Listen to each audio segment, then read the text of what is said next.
Mathématiques faciles, compréhension, résolution, conseils réservés pour les classes primaires. Technique de calcul des mesures du temps, également appelé système sexagésimal, c'est-à-dire un système de calcul à base 60.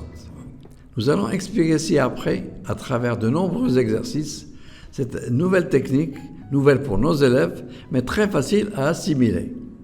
Rappelons qu'une année est égale à 12 mois, égale à 4 trimestres, égale à 52 semaines, égale aussi à 365 jours. Une heure est égale à 60 minutes, une minute à 60 secondes. Nous remarquons que si nous nous déplaçons du jour à la seconde, nous multiplions chaque étape par 60. Mais si nous faisons le chemin inverse, nous divisons par 60. De l'heure, nous avons 60 minutes. Une minute, 60 secondes. Mais alors, combien y a-t-il d'heures dans une minute?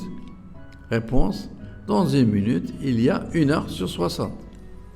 La compréhension de ces notions va s'exercer davantage grâce aux exercices suivants.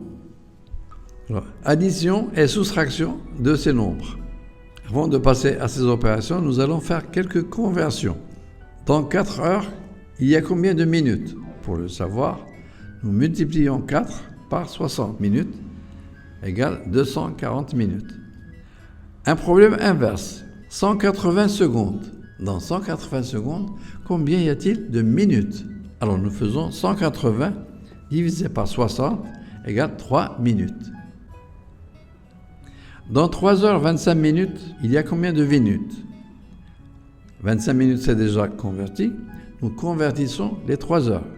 C'est-à-dire que nous multiplions 3 par 60 minutes et nous ajoutons les 25 minutes, ça fait 205 minutes. Pour nous habituer à ce type d'opération, nous vous proposons les problèmes suivants. Ce sont des problèmes très simples et faciles à résoudre. Premier problème, une émission de télévision commence à 7 heures du matin et se termine à 8h25. La question est de savoir combien de temps a-t-elle fonctionné. L'émission de télévision commence à 7 heures du matin et se termine à 8h25. Ça nous fait 8h25 minutes moins 7 heures égale 1h25 minutes. L'opération est très facile. Mais il faut prendre soin quand même de placer les nombres suivant l'unité. Les heures sous les heures, les minutes sous les minutes et les secondes sous les secondes. Deuxième problème, le bus part à 9h40 minutes. Il arrive à 11h15 minutes. Quelle est la durée du voyage? Le bus part à 9h40 et arrive à 11h15 minutes. Donc c'est 11h15 minutes moins 9h40 minutes. Mais quand on veut faire l'opération, on se rend compte que 40 minutes ne peut pas être déduit de 15. Alors nous faisons une petite conversion. 11 heures, de 11 heures, nous prenons 1 heure, 60 minutes. Nous ajoutons à 15 minutes. Ça nous donne donc 10 heures, 75 minutes, moins 9h40 minutes, égale 1h35 minutes. Troisième problème, Ali veut prendre le bus. L'horloge de la gare indique 6h45 minutes. Le tableau de départ indique 6h30 minutes, 7h10 minutes et 7h30 minutes. Combien de temps Ali doit-il attendre? Évidemment, comme Ali arrive à la gare à 6h45 minutes, le premier bus est déjà parti à 6h30. Donc Ali doit prendre le bus suivant de 7h10 minutes. Évidemment, combien de temps Ali doit-il attendre? Alors nous faisons l'opération 7h10 moins 6h45 minutes. Une petite conversion évidemment. Les 7 heures vont nous donner 1h60 minutes. 60 plus 10, ça fait 70 minutes. 45 moins 70 égale 25. Et 6 moins 6 égale 0. Ali va attendre 25 minutes à la gare. Après avoir fait les opérations d'addition et de soustraction de ces nombres, nous allons passer à la multiplication et à la division de ces nombres.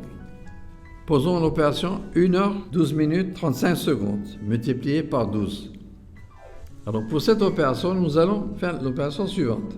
12 multiplié par 35 égale 420. Séparément, 12 par 12 égale 144. Et 12 par 1, ça fait 12. Nous simplifions l'écriture. Alors 420, ça fait 7 fois 60. C'est-à-dire que nous allons passer les 7 dans le rang des minutes. 144 est égal à 120 plus 24. C'est-à-dire que les 120 vont passer dans la classe des heures. Nous en avons 2. Et nous posons maintenant ce qui reste dans le tableau. En ce qui concerne les secondes, il n'y a plus de secondes. Pour les minutes, nous avons 24 et 7, ça fait 31 minutes. Et 12 heures plus 2, ça fait 14 heures. Donc cette opération se termine de cette manière, 14 heures, 31 minutes. Maintenant, la division des nombres détermine le calcul des mesures du temps. La division de ces nombres se fait d'une manière un peu spéciale. Posons l'opération. Commençons par diviser le nombre d'heures par 12. 18 heures divisé par 12, ça fait 1 fois.